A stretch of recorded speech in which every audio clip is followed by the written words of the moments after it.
கிருஷ்ணம் வந்தே ஜெகத்குரு.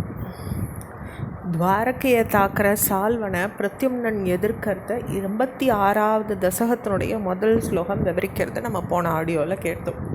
அதில் அந்த ஸ்லோகத்திலே ஒரு வார்த்தை வருது, சப்த விம்சத்தியஹாந்தம். அப்போ சப்தம்னா 7, விம்சத் 20, 27, சப்த விம்சத்திய அப்படின்னு அந்த ஸ்லோகம் நம்மளுக்கு அந்த போர் எத்தனை நாள் நடந்தது அப்படின்றத ஒரு ஆதாரத்தோடு விவரிக்கிறது. அடுத்த 2வது ஸ்லோகத்தை பார்க்கலாம்.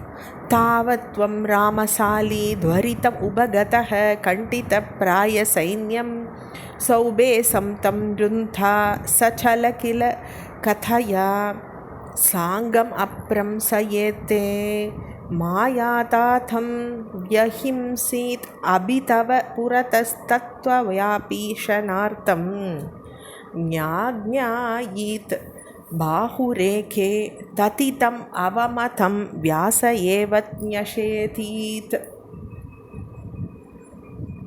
இப்போ பலராமரோட சேர்ந்துட்டு சுவாமியும் விரைஞ்சு அநேகமாக முறியடிக்கப்பட வேண்டிய சேனையோடு இருந்த அந்த விமான தலைவரை கட்டுப்படுத்துகிறார்.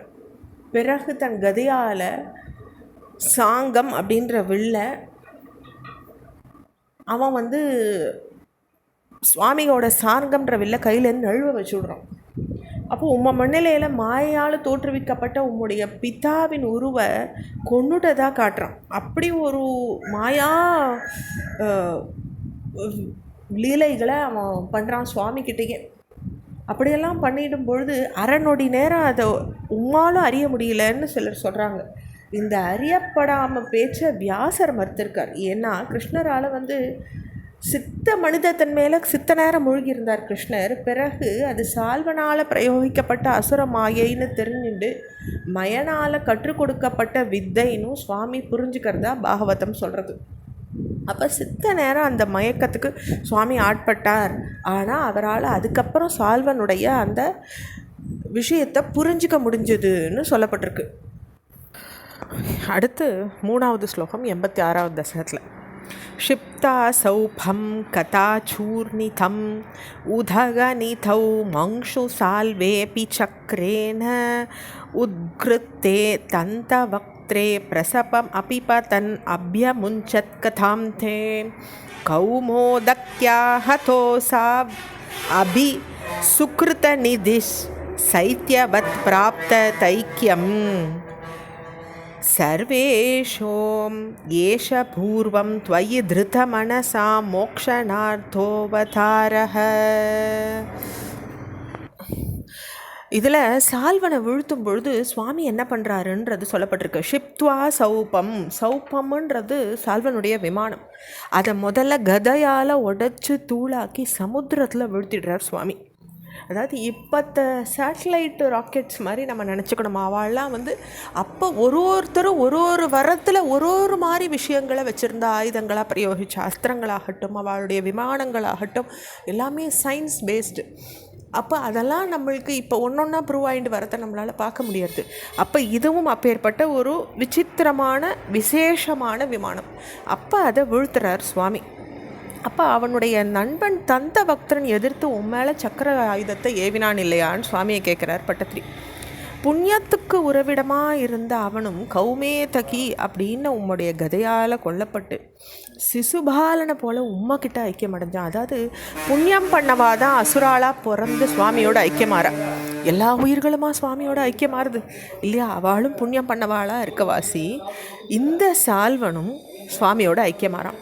அப்போ உம்முடைய இந்த அவதாரத்துக்கு முந்தைய எந்த காரணத்தினாலோ மனசை செழித்து எல்லாருக்கும் மோட்சம் அளிக்கிறதுக்காகத்தான் நீர் இந்த அவதாரம் எடுத்தீர் இல்லையான்னு பட்டத்திரி கேட்குறார்.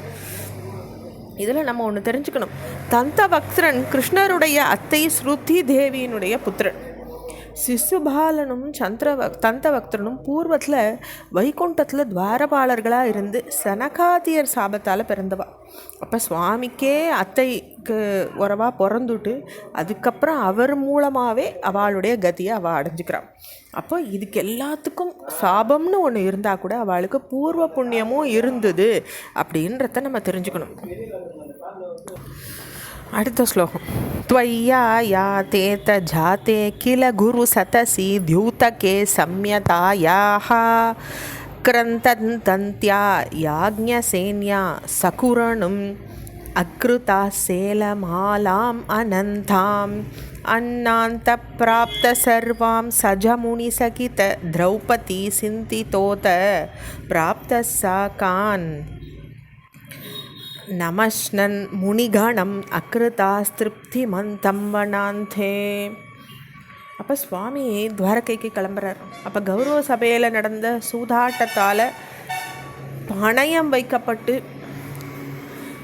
அதனால் உம்மா நினச்சி குரு சதசி குரு வம்சத்தினுடைய சதஸில் இது நடந்திருக்கு. அப்போ உம்மா நினச்சி கதறின திரௌபதிக்கு அப்போ கருணையால் சகருணம் அப்படின்னு வார்த்தை சொல்கிறது. அப்படி சேல மாலாம் அனந்தம், அப்படி சேலைய மாலையாக முடிவில்லாமல் வளர செய்கிறார் சுவாமி. ஏன்னா திரௌபதியினுடைய பக்தி அப்பேற்பட்டது. பிறகு வனவாச காலத்தில் அதித்தியாக இருந்து சேர்ந்த பரமசிவ அம்ச பூதரான துர்வாச முனிவர்கிட்டேருந்தும் பயம் ஏற்பட்ட பொழுது திரௌபதிக்கு அந்த அக்ஷய பாத்திரத்தும் போது நம்ம மகாபாரதம் கேட்டவாளுக்கு தெரியும். அப்படி அக்ஷய பாத்திரம் கிளம்பி வச்சுடுறா திரௌபதி. ஏன்னா தினம் நித்தியமும் அந்த அன்னம் ஆனோன்னு பண்ணுறது அவளோட வேலை. ஆனால் துர்வாச முனிவர் எல்லாத்தையும் ஆனப்புற வரார் இவாளை சோதிக்கிறதுக்காக. அப்போ அதில் ஒரு பருக்கையை சுவாமி உட்கொண்டோன்னே அவருடைய பசி தீர்ந்து அவரால் குளிக்க போனவர் திருப்பி வரல திரௌபதியை சோதிக்கிற மாதிரி. இதெல்லாம் சுவாமியினுடைய திருவிளையாட்டு. அப்படி திரௌபதியால் தியானிக்கப்பட்டு அங்கே எழுந்தருளி கீரையை உண்டு, அந்த ஒரு துண்டு கீரை ஒட்டின்னு இருந்ததை சுவாமி உண்டோன்னு அவளுக்கெல்லாம் பசி தீர்ந்துடுறது. அப்படி துர்வாசரும் அவரோடு இருந்த முனிவர்களையும் சாப்பிடாமலேயே திருப்தி அடைய செஞ்சார் சுவாமி. தொடர்ச்சியை அடுத்த பகுதியில் பார்க்கலாம். ஹரே கிருஷ்ணா.